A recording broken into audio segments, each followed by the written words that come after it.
Support for this podcast comes from Frito-Lay in the 2023 Snack Bracket Championship. The Frito-Lay Snack-It Challenge is underway, and fans are voting on their favorite snacks to crown champion. We're talking about prime-time matchups between the best 64 snacks in the land. Will Ruffles Ridges reign supreme? Can Doritos defend their dynasty?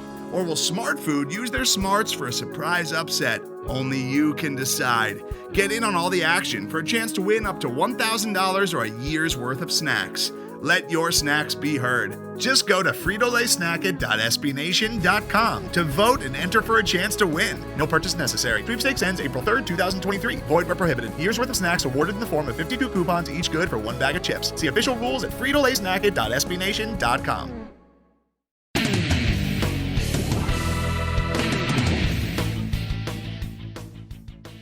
Welcome to the Black and Gold Banneret Podcast. Jeff Sharon, Eric Lopez, and Brian Murphy with you. We're recording this a little bit late because we're all running a few hours behind.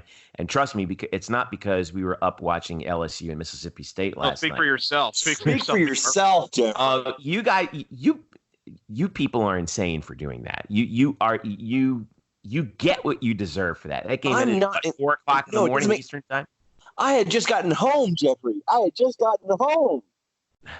So, well, Brian and I were spent yesterday in Clearwater, and we'll get to that here in a second. UCF wins in dramatic walk-off fashion over Memphis in an elimination game, so the Knights move on to Friday, keep their season alive, and also their NCAA Tournament hopes alive. But we have even bigger news to talk about in a little bit. We are blackandgoldbanneret.com, the home for UCF sports on the SB Nation network. You can follow us at UCF_Banneret on Twitter, Facebook.com/blackandgoldbanneret as well. And don't forget, you can download this podcast and subscribe to it on a number of platforms, all of your favorite podcast platforms, Google Play, iTunes, SoundCloud, Stitcher, TuneIn, you name it. All right. We're going to get to the baseball. We were going to lead with baseball, right? And a lot of hosannas to say about that. But all of a sudden earlier today, this dramatic news drops from South Florida. The USF Bulls have scheduled a 2-for-1 with the Alabama Crimson Tide. 2023 in Tampa, 2024 in Tuscaloosa, 2026 in Tuscaloosa. So now, and I'm quoting Chris Vanini here from The Athletic, UCF fans won't like hearing this, but for all their complaints about 2-for-1s, USF has Alabama, Florida, and Miami coming to town in the future. Yes, it's different with USF playing in an NFL stadium, many road team fans, but this is how you get those opportunities. Wow. This is this is really something.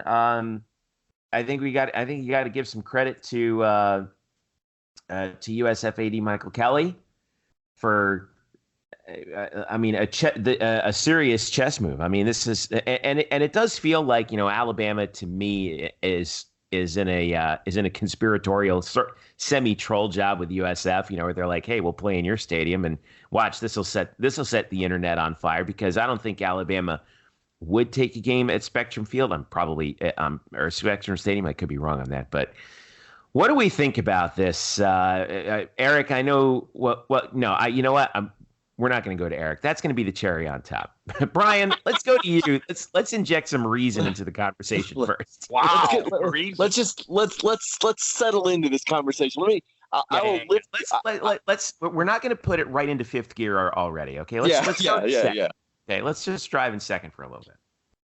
I will warm the engines before Eric blasts us into the stratosphere.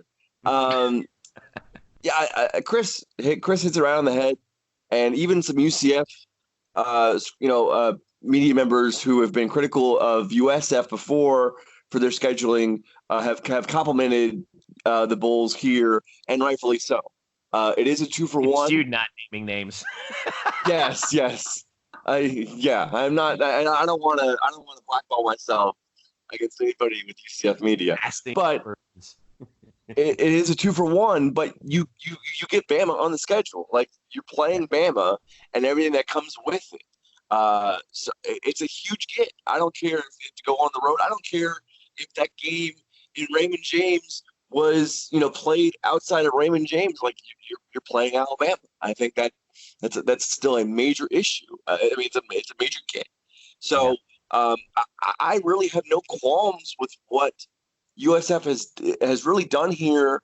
People have disagreed with agreeing to so many 2-for-1s, but we talked about this I think last week about how USF has no leverage here. They need to do what they need to do to get big opponents. And you look with like what Chris said, with Florida, Miami, Alabama, they get Wisconsin this year, they get Texas in 2020. I mean, some of those games aren't terms because they got to go on the road, but you're still playing those teams, and that in the end is what UCF's trying to do as well, is play those teams. Yeah, this is what I think is brilliant about this, is not only do they get Alabama on the slate for 3 seasons, but they got the game in Tampa first. Mm-hmm. And the reason why that's big is, let's say, and I have to forgive me for not giving credit to the first person who put this out there, because I know I'm not the first, and I'm so sorry to them. But someone brought this up, and I forget who. But they said, if Alabama buys out of the third game in 2026, it's effectively a home and home. And if Alabama buys out of the last 2, it's a one and done with the game in Tampa. And I realize, look, we're a UCF podcast, and here we are talking about South Florida scheduling Alabama. But I mean, that's a master stroke. And right now it seems to me like South Florida is doing the things that we thought UCF should be doing at this point. So I'll turn this over to you, Eric, while I put some padding in a helmet on. I've got my popcorn also. Yeah.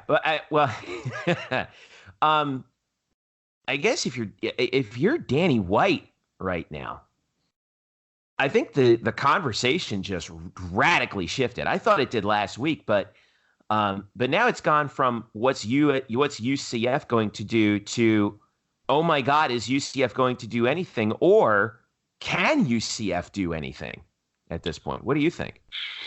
I think that's a question that's the question everybody has, and I don't know if there is a good answer on that one. I don't know if there is anything. Who could UCF schedule at this point that would make people be like, right back at you? You know what I mean? Well, Murph brought it up when we were talking before we recorded. What a Clemson, right? Somehow convinced Dabo to come. Yeah. I mean, Notre Dame, something like that. I mean, Alabama is you talk about the premier. Here's the thing. Let's give credit to Michael Kelly first. I know there's a lot, let's forget all the yapping back and forth, and I'm sick and I'm kind of sick and tired of the finance, everybody talking about the resources and tickets sold. It's kind of become like the advanced metrics in baseball, where, let's focus about the war, and how about we just focus about the actual game and on the field. And for Michael Kelly, I don't agree to that, but I know you know, Mr. Advanced Metrics guy. You should have seen Brian Gumbel just go off on you on Real Sports. But let's give credit to where Michael Kelly has done here. And I think it's not been, fairly reported enough. He has taken a disadvantage that South Florida has had, which is they don't have an on-campus stadium. They don't. They have an NFL stadium. And has turned that into an advantage to bring in marquee teams. Yes, they're going to give Alabama more tickets and Florida more tickets, but that's a big stadium. There's plenty of money to be had for everybody. And I think that's Michael Kelly's deal on this. And what he has done here, okay, and you've seen it all on social media, and you guys tell me, when was the last time you saw that fan base over there be this excited about that program? Let me know, because probably after they beat Florida State. Probably about it. And I tweeted to Colin, I'm like, you guys have no more excuses now not to go to games, because they've done their part from a scheduling standpoint. You've got marquee home games just about every year, even this year with Wisconsin to start.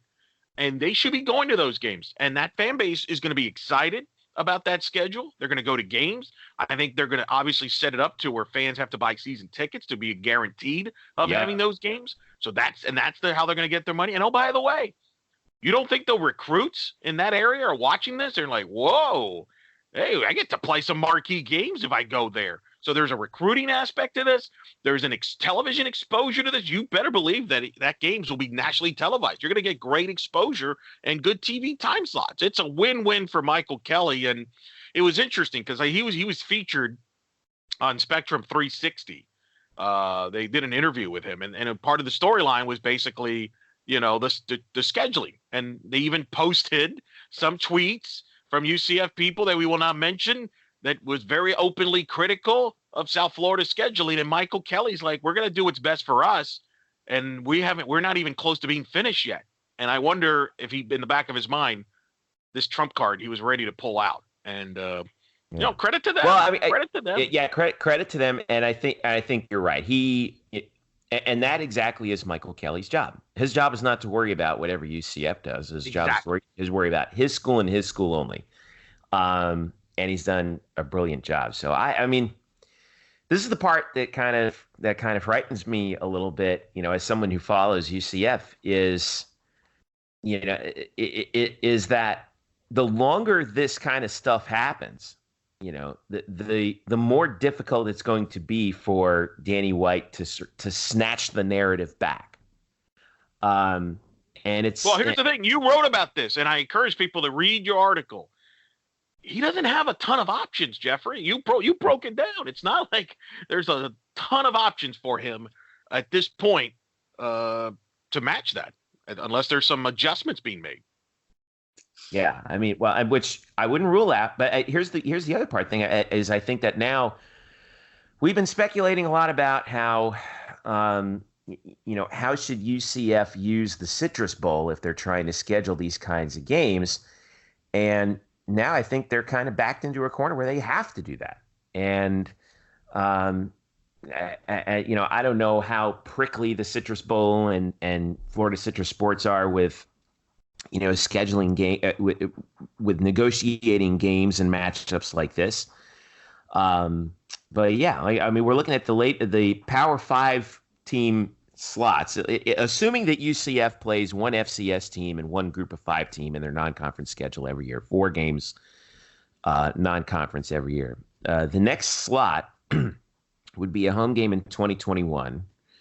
They have 2 Power 5 home games in 2022. You could probably put one on the road to replace the FCS. They have 2 open slots in 2023. They've got a home slot in 2024 and a road slot in 2025. And we broke it down. I mean, right now, the most immediate, the schools that have the most immediate need in the Power 5 conferences are, teams like TCU and I know Arkansas has. Believe it or not, actually, Alabama had a scheduling need, and I found that out in that one piece. Like they are not scheduled as much as you think. In fact, so you're saying we can make a phone call? We could make a phone call, but let's see. With South Florida, trying to pull again 2023, 2024, 2026, right? So that 2023 game fills up their last slot in that season. They do have a 2022 slot open. 2024 they have 3 slots open. Bama does. In 2026 they have 2 slots open. So yeah, they're only. Before this weekend, or before basically a few moments ago, they were less than 50% scheduled from 2020 to 2029. So they still have slots open. I mean, there's still a lot of teams out there that have that have openings, but the numbers are dwindling. I mean, you could get Tennessee or Texas A&M. You could get Auburn. I know last week we mentioned Washington, Florida State, and Miami still have a lot of openings, but I think you're going to have to mend some fences there. LSU could do something. Well, here's the question for both of you. Go ahead. Let's play the other side of the coin here, because I'm sure what Danny White and UCF will say is like, fine, you guys could schedule all those tough games. We're going to stick to our plan. We're going to get home and homes, and if we go 11 and 12 and 0. We're going to be playing in major bowl games and winning the conference title regardless of who we play. And we believe no matter who we schedule, we have no chance of making the playoff in this system. So why should we play these games if we don't really benefit from it? That would be the counter argument, right? That's a fair point. Like you could make the argument that until the playoff system changes to an 8-team playoff, and there's potentially guaranteed access for a group of 5 team. You could say, well, exactly that. Screw it. You can go ahead and play all your Power 5, all your Alabamas and Floridas and whoever else's, but we'll go ahead and we'll go one loss or undefeated every year. We'll win the conference championship and win the things that we can control, right? And make money that way. And make money that way. And we'll take our big fat check from that CFP from that Access Bowl all the way to the bank and screw you guys. Screw you, we're going home. But the calculation that I think is getting interesting here is, what does the UCF fan base want? Do they want UCF to go undefeated and win a conference championship, get an extra home game, by the way, more often, at least 50% of the time, and go to a big-time bowl game every year? Or do you want to get a big-time opponent on your schedule that you'll be paying for with your season tickets? That I think is the gamble. That's a great question, and I think that's a good. And I wouldn't be surprised if people are divided on that, right? Because I think there are people that are like, you know what? No, I want my home games. I want to go 12-0. I want to be in the top 10. I want to go to Atlanta and I want to yell and scream. I've been through two winless seasons since 2004. Sure. I want to see us win a lot of games now. Thank you very much. Yeah. But then there's the counter argument, like, man, it's a lot of fun to be flying up to Alabama there. I mean, that's a lot of fun too. Well, I mean, or is it fun to get beat? To get beat, 55-20 by Alabama. I don't know.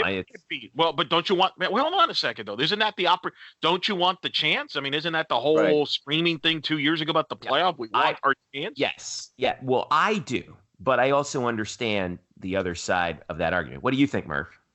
Well, to just kind of break the tie there, it seems like no, it doesn't matter about the chance of getting crushed by Alabama. Anybody just wants the chance to play Alabama full stop. You want to be on the same field, and so you had an equal, and that's all you need. So there's that. I think also, Jeff, you mentioned all of the open slots that UCF has in their schedule over the next how many ever years down the line. I think a lot of our angst and a lot of the fan base's sort of trepidation and some anger and upset today is based just like there hasn't been those spots are still open. And so I think maybe all of this becomes a moot point within, in the next 12 to 18 months and whatever else as UCF fills out that schedule, and we'll see what they do. I doubt that Alabama will be on that schedule, but that doesn't mean that some other great programs won't be as well. And so maybe this all evens out for UCF. Maybe today is just a very sort of anxious day for the program, but in the end, maybe Danny White will still have some tricks up his sleeve. Well, he's gonna. It's gonna be really interesting to hear him address this situation, because I think didn't we say it's tonight, Thursday night, May 23rd is the New York City alumni gathering. Charge on Tour event. The Charge on Tour event, yeah. So, I'm going to be, man, I really hope that somebody's got a cell phone in that one, because I would love to hear what Danny White has to say about that. It's because now it used to be a story that was fairly easy to dismiss. Oh, don't worry about it. You can't dismiss it anymore. It's a story, and it's something that. Well, and it's a story that's going to be ongoing this summer. Every time an announcement is made with scheduling and all that. And let me ask you both this. How much pressure does this put? Because here's the philosophy, right? The philosophy is if you by scheduling the 7 home games, the revenue coming in to keep those fans interested, you got to win games. If you don't get marquee home games, you better win. Yeah. And I think that obviously, that means you got to win a lot. Yeah, that puts more pressure on the right. That's the strategy. Whereas, if you schedule an Alabama and lose, hey, it's Alabama. And there's no, but It's a fascinating yes. strategy that both schools have gone completely opposite. And by the way, may not necessarily be wrong. Again, for anybody that's criticizing South Florida for what they're doing is absolutely idiotic, because what Michael Kelly's doing is what I think is right for South Florida. I have no problems with what they're doing, because you know what? He has to worry about South Florida. He doesn't have to worry about UCF. And then, anyway, they shouldn't have to worry about what everybody else is doing. He's got to worry about what's best for UCF. Yeah. By the way, I think that would be the other thing is Danny White come out. Wouldn't it be fun to hear Danny White, get that question and be like, I'm not worried about it. I'm not worried about what they do. Their schedule's their schedule. I'm worried about what we do. And our strategy is this. But I think Eric and Brian, I think both of you guys hit the nail right on the head, is that it's an interesting calculation. And to see these two schools we've, like it or not, agree or not, we've basically been hand in hand with USF for quite a while now. And if there's a conference move, it's going to be a package deal. And we are effectively. You assume that. You assume that. That's not a guarantee. Well, nothing's a guarantee, but I wouldn't assume that. I wouldn't assume. I think it's a fairly safe assumption. I disagree. Safe, especially strongly now. Okay, why? Because they don't have to take both. I mean, first of all, they don't have to. But why wouldn't you? Because they don't have to. They can go in a different direction. Why do you want to tap into the same market, basically, in the Central Florida area? You don't have to. Because if you're a team that if you're a conference that has no Florida schools in it, and we've gone over this in the whole Big 12 debate, right? That your other teams get one trip to the state of Florida guaranteed every year. Yeah, but that may not be what appeals them. I mean, that's the thing. We don't know. Why not? Because they haven't. If it did, why didn't they pull the trigger already? Because Texas and Oklahoma don't want to do it. The Big 12 is a wholly owned subsidiary of the University of Texas, who already recruits in the state of Florida. But you and I have talked about this before, about how, you and I don't think that Texas and Oklahoma are probably very long for the Big 12 anyway. So no, and that's the other question. I mean, yes. I mean, at that point, what are we really joining? Which is why I really don't think – I don't think that big payday that everybody thinks is coming.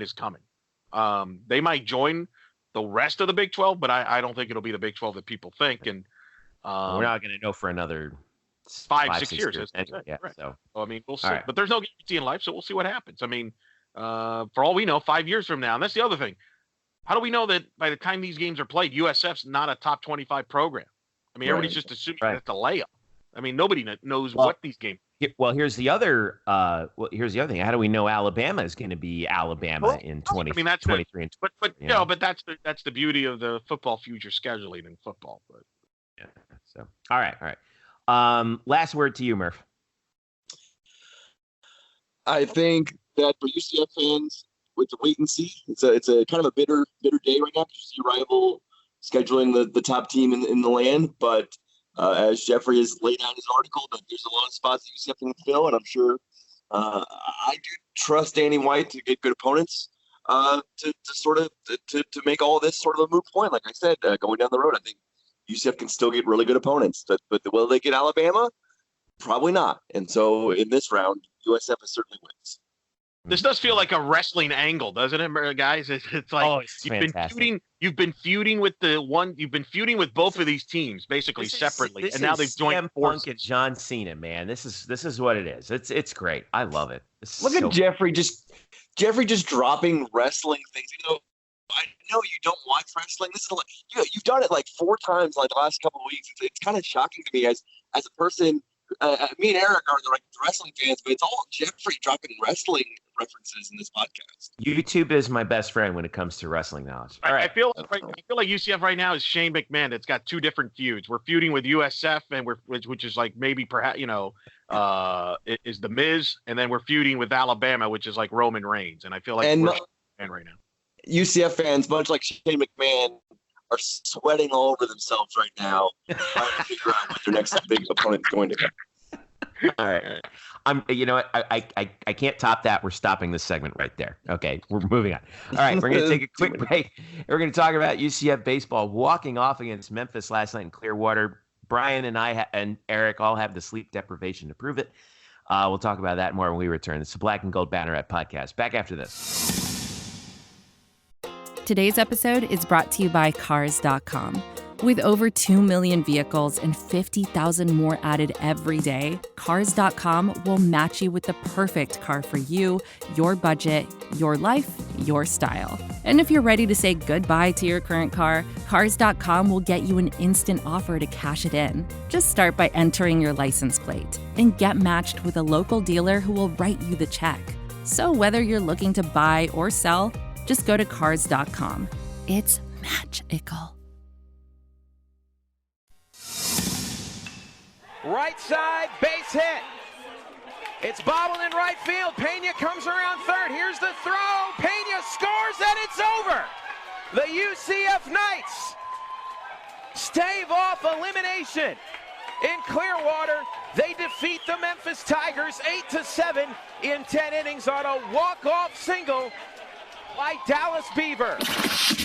Whoever that play-by-play announcer is, man, he nailed that call, didn't he? Dulcet tones. That was welcome back to the Black and Gold Banneret Podcast. Jeff Sharon, Brian Murphy, and Eric Lopez with you. That was UCF baseball getting the victory in 10 innings, 8-7 over Memphis in walk-off fashion in an elimination game last night at the American Baseball Championship in Clearwater.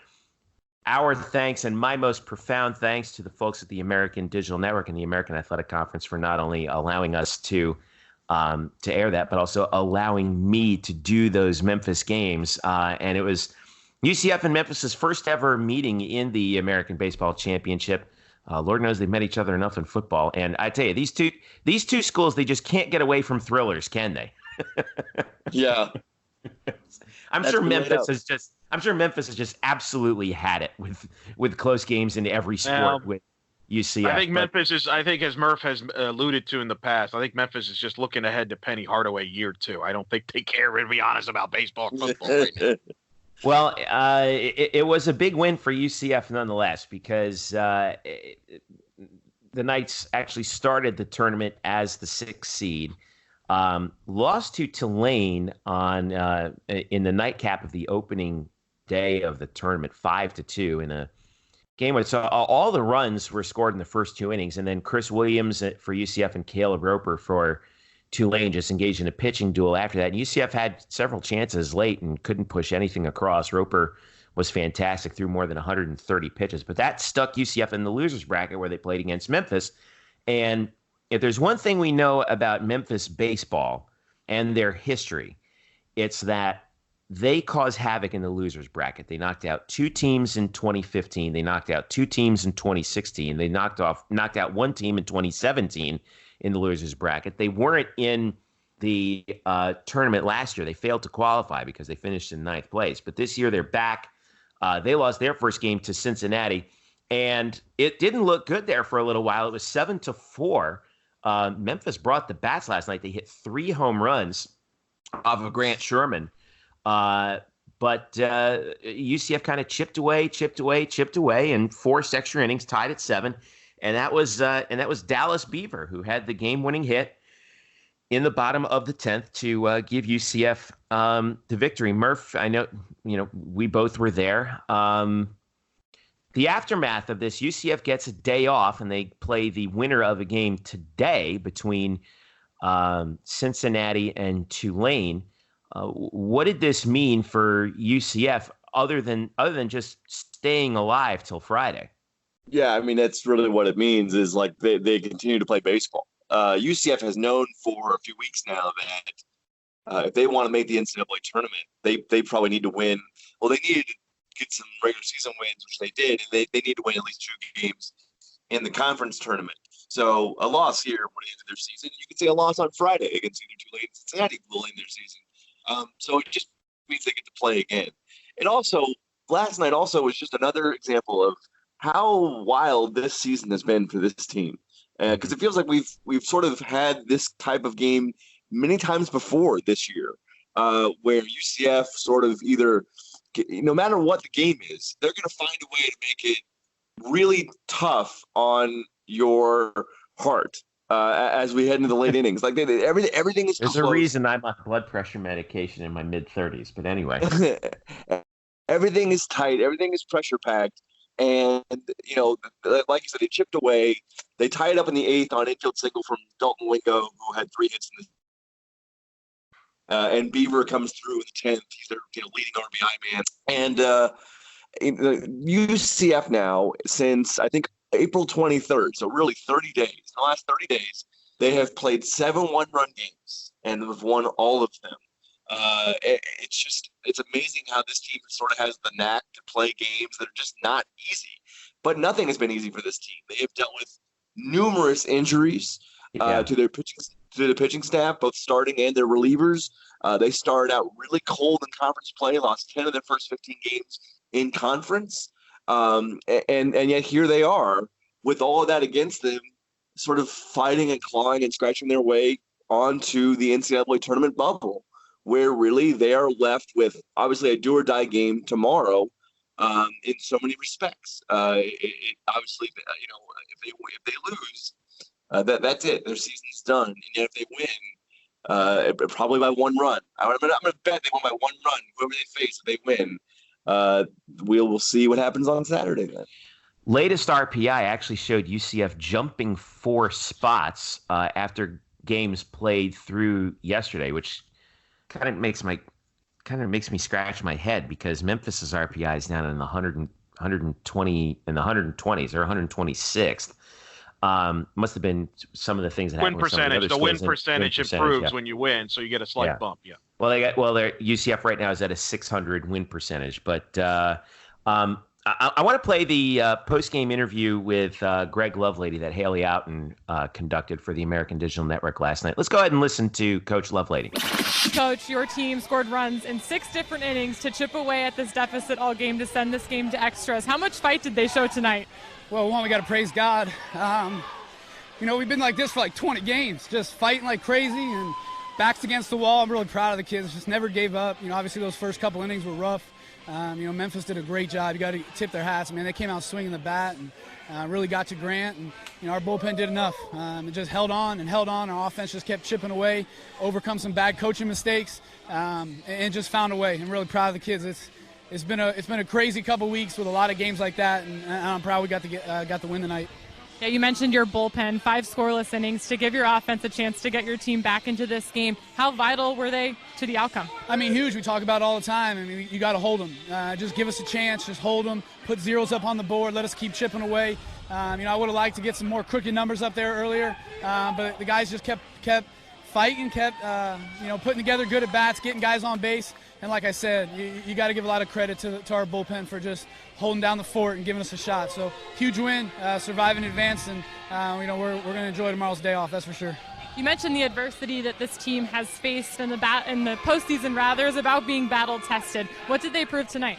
Well, again, I think when you past experiences breed confidence. And so when you've been in those situations before, you just feel more confident knowing that you can overcome any kind of deficit, overcome any type of obstacle.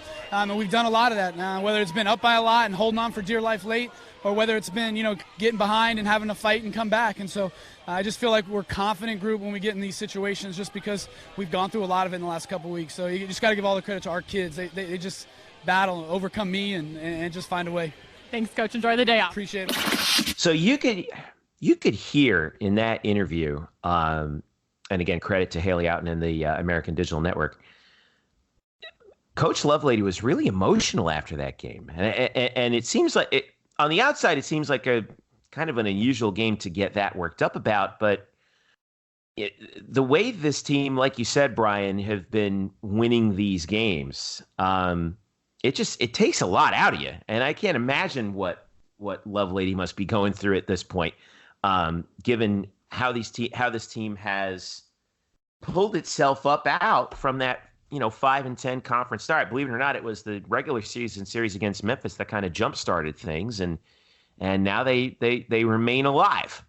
But what do you think was the source of that? I think he looks at this team and he knows this team is probably not as purely talented as the 2018 edition. That team was also left on the outside looking at the NCAA tournament. They were one of the first 5 out last year. But that team had really Rylan Thomas offensively was a better hitter then than any of the hitters they've got now. Their bullpen was definitely better. last year. They had guys like J.J. Montgomery, who just in a pure talent sense is probably a better starting pitcher than anybody they've got right now in their rotation. So this team is not as good as that team last year, and yet they're kind of at the same level. This team probably doesn't, not that they don't deserve it, but you would not expect this team to be at this level. They probably should have already been dispatched or done in by a long conference season in a good conference. And they're just not. They're just not. They're just not dying. I wrote a lead yesterday in my article for the Sentinel, which I said that UCF is basically baseball's version of a tardigrade. They're really difficult to kill, and I think that's where the emotion comes from. This team just will not die. It's cliche to say they don't give up, but with your season on the line in the 7th inning, down by a couple runs, when you really haven't gotten great starting pitching performances, you've left a ton of guys on base, and you can get down on yourself. They just keep chipping away, and I think that's where the emotion is. The emotion is the fight and the effort that this team puts forth, even though they're not the most talented bunch. Elo, all the mushy stuff aside, it's a numbers game at this point. And as I'm checking the RPI, the latest RPI from games through last night, including UCF's win over Memphis, ECU has the top RPI of teams in the American at 5. Now, they're in the losers bracket on the other side, too. But they dispatched Houston at 13-2 and eliminated Houston. That's a big loss for Houston as they go 0-2 in the tournament. UConn is in the winner's side of the bracket. They're playing today. They're at 27. I mentioned Houston, whose RPI actually the loss to ECU actually helps them from an RPI standpoint. They're at 43, one spot ahead of UCF at 44. And then you got a long wait till you see actually the team that's the 8 seed, Wichita State, at 83, who actually knocked off UConn in that, or knocked off ECU, I should say, in that first game. So what are the experts saying at this point about UCF? Because they're right on the tape, aren't they? Yeah, and I think that's the thing. They're right on the line. It depends on what you read. Baseball America, as of Thursday afternoon, has them as as the second team out of the field. And then Brian, you're the D1 expert. D1 still has them in, right? You've got the access. D1 baseball had him at 64th out of 64 heading into the game yesterday. Go ahead, Brian. I'm sorry. So now they're up to, I believe, 62. They're among out of the last 5 teams in. They are listed as the 3rd of 5 teams in. But in his article, Aaron Fitz from D1 Baseball says, UCF baseball, they're in, but they need to win at least one more game to stay on the right side, and probably 2. Basically, like we've said for a couple weeks now, this team needs to win at least 2 games in the conference tournament to have any chance. Right. And this is the thing, and this is the problem, though. They might do that, but as Murph has brought up in the past, we brought this up last year. It may not matter if there's some bids that are going to get stolen. Like, for example, Boston College on Thursday just wrapped up winning their group in the ACC tournament, which means Boston College is now in the ACC championship game. So if Boston College wins the ACC tournament, that's 1 spot less. Not to mention the American, we got 3 teams that could steal a bid that are live right now, that with Wichita State, who's in the winner's bracket as of Thursday, they've got the game with Connecticut. And then you've got Tulane and Cincinnati. One of those teams is going to be a win away from getting to the final. And that's the problem, because they are teams that could steal the bid. So that's the tricky part that for UCF. That's why when we did our preview show earlier in the week, I felt that for UCF to get in, they need to get to the final, because that way you would have eliminated 3 bid stealers in your own group. Right. And, now potentially you have to fight off a Wichita State. And then, you gotta think about what if there's upset bids elsewhere. The thing that's fascinating, you bring up Houston. I'm curious now, and I don't know, Murph, if Aaron brought this up on D1 or not. How does Houston and UCF compare? And because I don't know if there's room for both of them. And I think UCF should be ahead of Houston in the pecking order. They beat Houston head-to-head. They've gone further in the conference tournament than Houston. And you look at the breakdowns. Houston's best wins was they won 2 out of 3 against Dallas Baptist, which was a great program, and they won a midweek against A&M. But that's it. To me, UCF, if you got to pick one, and I don't think there's room for both. I think D1 believes they can get 4 in. I'm not sure if I buy that. Hope I'm wrong because I like the league, and that'd be great. But I think the league is a 3-bid league, and I think UConn and East Carolina are locks. So I think there's another spot open, and I think it's between UCF, Houston, and potentially a Cincinnati or a Tulane or Wichita if they were to win the tournament. Did they break down Houston at all in their latest after the getting crushed by ECU? Well, they haven't in the last couple of days, just because currently they're in. So they were just talking about teams that are like on the outside. Like for D1 baseball, I mean, again, it depends on what you look at. But for D1 baseball, they consider Houston to be comfortably in, meaning that they're not even part of the last 4. They're not even part of the last 4 or 5 in. They're actually above that according to them. Now, I disagree with that. Like you laid out, Eric. Like it's been a rough week for them, and I think it's gonna be a really long wait for the Cougars after losing 4 or 5 here in the state of Florida over the past week. But D1 baseball didn't mention them today in the stock report, so we'll see what happens there. But yeah, they think they can get 4 teams in. I think if you're UCF, you're rooting for yourselves, and you're rooting for East Carolina, who at least stayed off elimination yesterday by taking care of who they took care. They took care of Houston. They crushed Houston. Right. Well, Baseball America also has Houston in. They have them as a 3 seed in College Station, and that might play a role in this because of that region with Texas Tech and Texas A&M possibly hosting. That might benefit Houston. My counter argument to that, Houston's now what, Murph? They've lost, I believe, 4 of their last 5 going in? 4 of the last 5. 4 or 5, all in the state of Florida. It's not been a great time in Florida. Yeah. And UCF's been playing better, and Houston lost a series to UConn during the season and lost them again in the tournament. To me, UCF should get in over Houston. Whether that happens or not, who knows? Right. I think the other thing to be mindful of here is, head to head, UCF and Houston. I think you do give the nod to UCF based on like what you're talking about. That UCF beat them 2 out of 3, and Houston went 0-2 in the conference tournament. But the wild card here for me is Tulane, because even though their RPI is down at 89, they to me are the best equipped to steal a bid now, and I think that's certainly true based on what we saw against UCF. But man, the hitting for Tulane has just been unbelievable this year, and they could be in a position to knock UCF out if they win today against Cincinnati. By the way, Cincinnati's the 2 seed in the entire tournament. But if Tulane matches up with UCF and beats UCF a second time in the tournament, and then if they get to face ECU or whoever beats ECU in the championship and win that, I mean that's really going to help Tulane. And I think that they're the team that scares both Houston and UCF to death right now, aren't they? Well, Tulane, the equation is simple. Can they outscore you?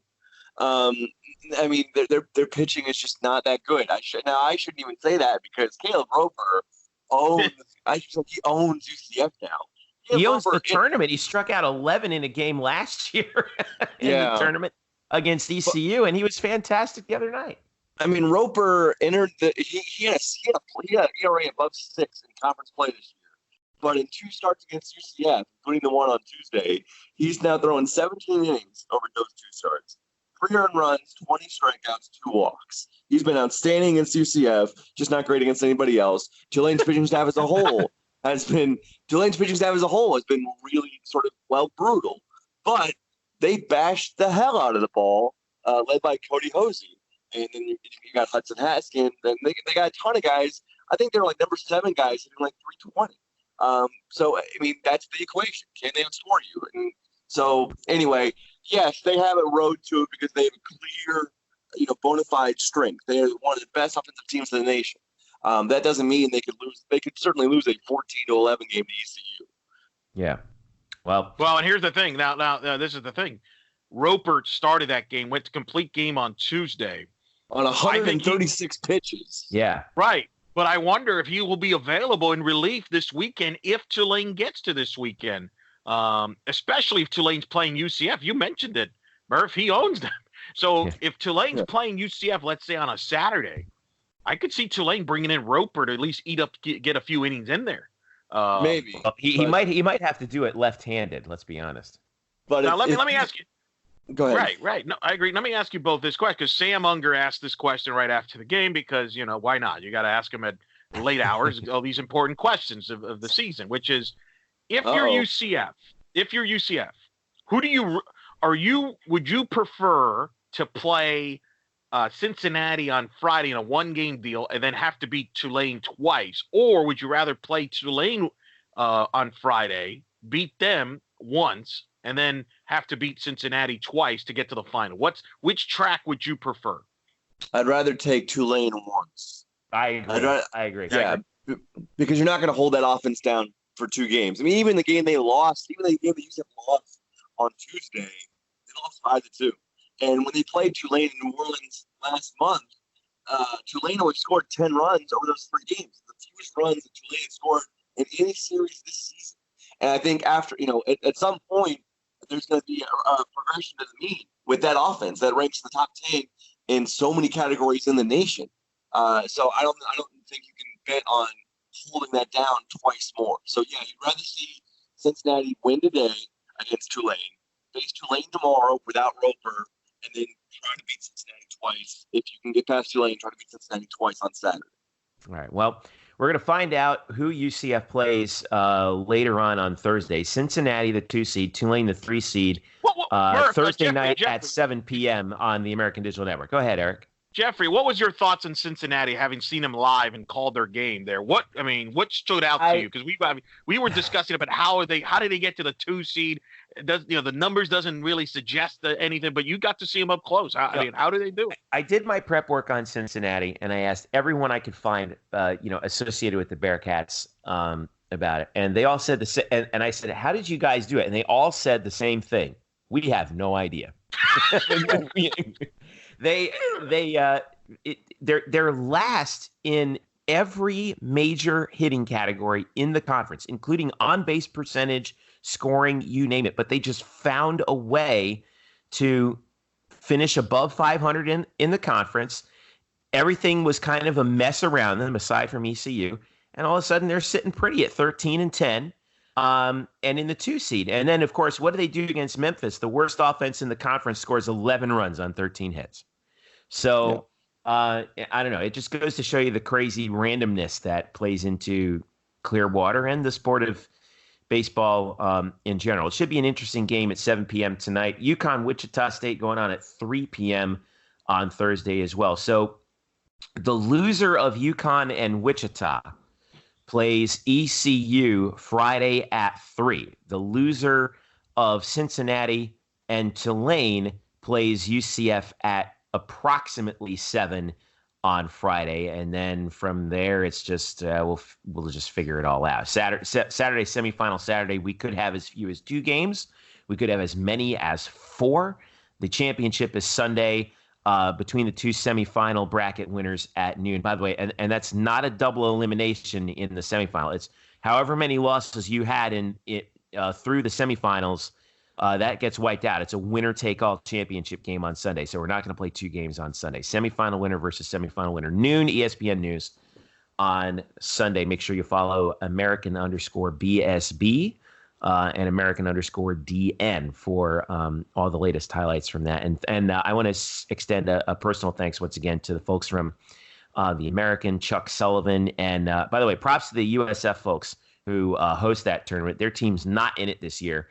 And they do a wonderful job hosting the tournament in Clearwater. So huge thanks to them.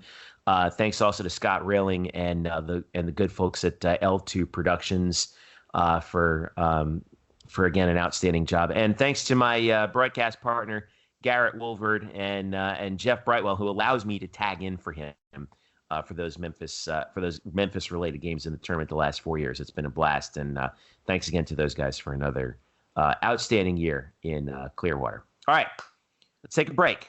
Come right back. I would like to thank the catering. I would like to thank. Wait, the one catering more services. I'd like to thank the catering services. The food's been awesome in the press box. Really They good. are outstanding at Spectrum Field. They are those cheesesteaks yesterday were unbelievable, man. It was really, really great. So yes, thanks to everyone in Clearwater on that. We're gonna take a break. Come back. We'll wrap up a couple of things, and we'll talk a little UCF golf. We'll talk a little UCF tennis, and wrap things up here in the Black and Gold Banneret Podcast. Stick around. We'll be right back. We're back at the Black and Gold Banneret Podcast. Jeff Sharon, Brian Murphy, Eric Lopez with you. Let's wrap this show up here real quick. Women's golf in the national championships in Fayetteville saw their season come to an end after 3 rounds. They were ranked number 43 in the country coming in, and they finished in 22nd place, ahead of number 8 Vanderbilt, number 36 Tennessee. Number 2 Texas finished up on top of that first 3 rounds of stroke play, and then they kind of play it off from there into match play and whatnot. But so UCF's run in the NCAA finishes in women's golf. Their first trip to the Nationals in 23 years. So congratulations once again to head coach Emily Marin, Ana Laura Collado, Elizabeth Moon, Maria Balcazar, Alyssa Lamoureux, and Chinatsu Kobayashi. For an outstanding run to the Nationals. Tennis. Now, neither of the teams made it, unfortunately, to Lake Nona, but there were 2 doubles teams that advanced. On the women's side, Valeria Zaleva and Ksenia Kuznetsova won their first match in the doubles tournament.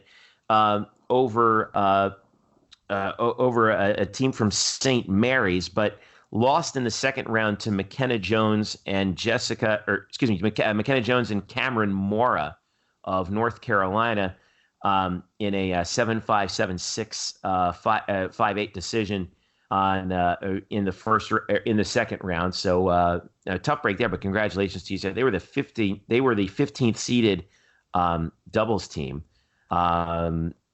And losing to the 13 seed there. And also on the men's side, Bogdan Pavel and Trey Hildebrand, the number 18 seeded men's doubles team, lost to the number 1 seed, Sven Law and Jimmy Bendick of Baylor, 4-6, 7-6, 11-9. That 11-9 is a tiebreaker, by the way, in the first round. So that was a tough break for those two, but nonetheless, a very successful doubles for UCF in the tennis championships. You get a men's team in, you get a women's team in, and I think we might have a singles also. Actually, no, there was one men's player in the singles was Gabriel DeCamps. He lost to number 53 Joseph Guilleen in his first match. So. It was unfortunate for that one, to come down to a loss, but he did go down in an injury in the first game of the third set. Fought back onto the court, and after the second game of that final set, he couldn't go on. DeCamps finished 18-10 on the season, we talked about before the trajectory of men's and women's tennis, and Murph, you wrote about this as well, and Eric, you and I, we've talked about it all throughout the year. I think that the nation is now on notice about both UCF men's and women's tennis right now. Murph, what do you think? Well, it's also just part of the just the great athletics department overall that Danny White has constructed here. That a lot of successful programs. But you're right. I mean, both these teams had really, really solid seasons.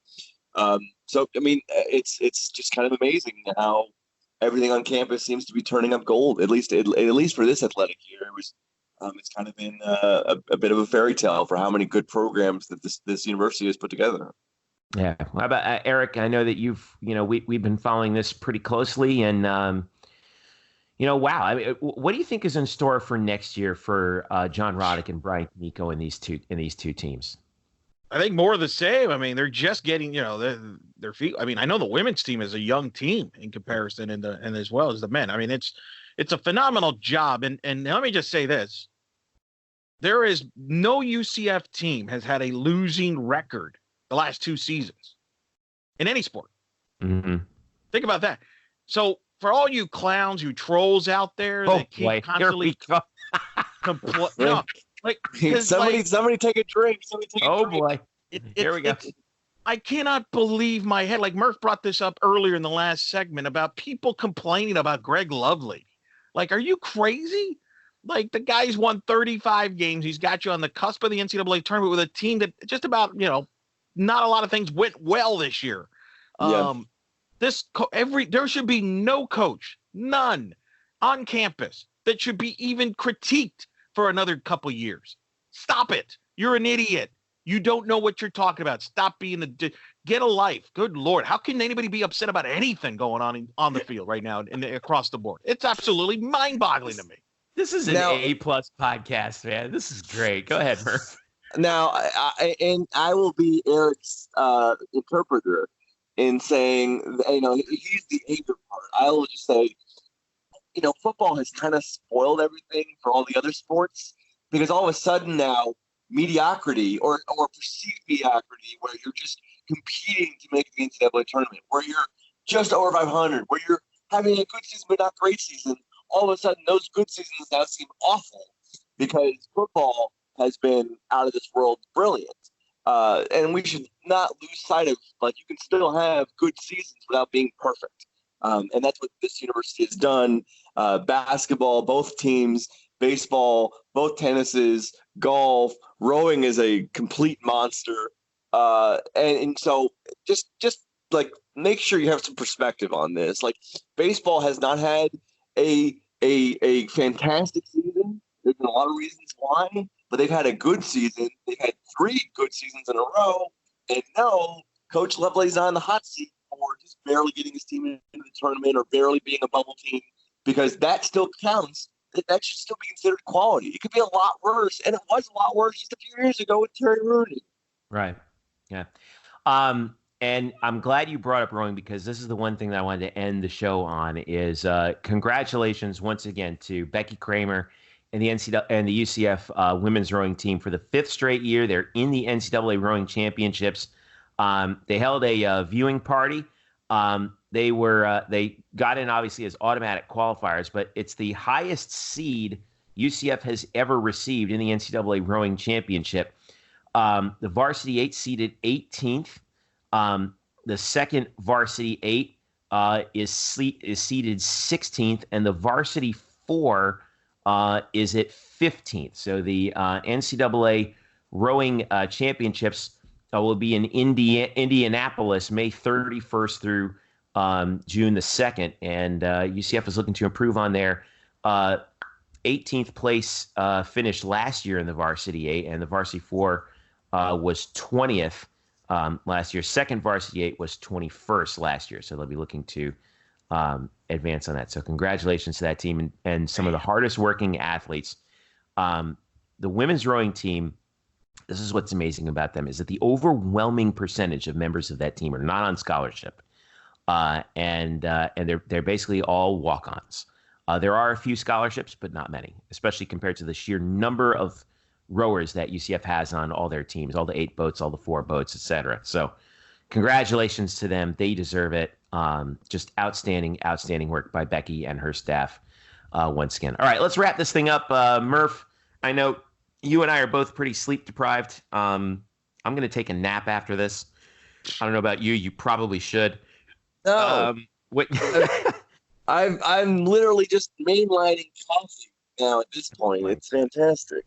There's baseball on everywhere. What do you mean he's going to get God. sleep? Well, is there – listen, did they – you got to tell me, the LSU dugout right now, do they just have straight, Death Wish coffee in the Gatorade containers or what? They should. This is an LSU team that's currently playing. We're now recording this at 2 p.m. They're currently playing after having their game last night end after 6 hours, 17 innings, and Eastern time around 4 a.m. Eastern time last night. They're now playing this afternoon and currently leading Auburn 1-0 in the second inning. So UCF fans think that the game is a little sleep deprived cannot complain, because LSU is out here literally zombie walking over a baseball field. That's absolutely insane. Played a 6-hour, 42-minute game, and the longest game in the history of the SEC tournament. Blew it away by over an hour and a half. in a 17-inning class. I'm pretty sure this is one thing that the Southeastern Conference should not be proud of. Okay, well, I'll just leave it at that. Murph, I know you'll be in Clearwater starting tomorrow for UCF's game against Friday, and then points unknown after that. Eric, what do you have coming up this week? Following all this baseball. I mean, we're following this baseball. I mean, this is going to be a fascinating next handful of days. With UCF, can they make it to the final? Bubble talk up until selection Monday. I mean, just tracking to see where they stand. I mean, this has been a thrilling ride, and you just hope for them it works out for them, because boy, they've left it all on the field. Regardless of what happens the rest of the way, this team has left it all on the field. And I think, Greg, you mentioned earlier in that interview, hopefully, I think Badley wants this team to get into the field. We'll see if it happens, but that's really what we're going to do. We're going to follow this story. What transpires in Clearwater, and how many more hours does Murph have in him in Clearwater?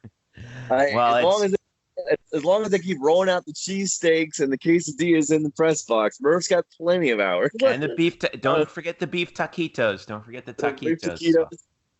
I do want to bring up two positive points real quickly, because I want to mention before we get up there. UCF might have an advantage going into the Friday game no matter what. Either Cincinnati or Tulane, because they'll have Jordan Spicer on the hill. Here's a guy who I've said many times looked lost early this season. He got demoted out of the rotation. They didn't really know, where he was going to be good at as far as like midweek rotation. He just was not good anytime he pitched.